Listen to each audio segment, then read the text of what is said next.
इंसानी हकूक़ की आलमी तंजीम एमनेस्टी इंटरनेशनल और एक फ्रांसीसी मीडिया अदारे फॉरबिडन स्टोरीज़ को 50,000 से ज़्यादा मोबाइल नंबरों की एक ऐसी फ़हरिस्त मौसूल हुई थी जिनको हैकिंग के लिए मुमकिन हदफ के तौर पर मुंतखब किया गया था।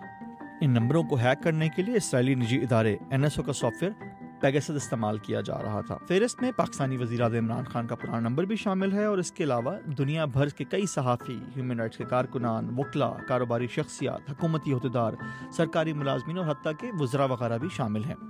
पेगासस को इस्तेमाल करते हुए किसी के फ़ोन पर कब्जा करने के लिए कभी एक पैगाम भेजा जाता है या कॉल की जाती है जिसको अगर हदफ ने एक्सेप्ट कर लिया या उस पर लिंक पे क्लिक कर दिया तो उनका फ़ोन स्पाईवेयर का शिकार हो जाता है।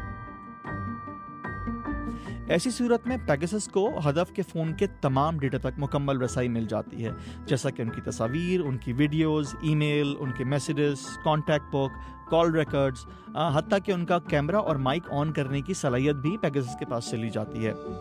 इससे बचने के लिए बड़ा अहम यह है कि कोई भी शख्स अपने फ़ोन पे नज़र रखे, ये जानते हुए कि कोई अनजाना मैसेज आए तो उस पर क्लिक ना करें, कोई नामालूम नंबर से कॉल आए उसको पिक ना करें, और ख़ास तौर पे इस बात पे गहरी नज़र रखें कि उनके फ़ोन का जो डेटा है वो कितना इस्तेमाल हो रहा है। अगर ज़्यादा इस्तेमाल हो रहा है तो वो अपने फ़ोन को लाजमी तौर पे चेक कराएं।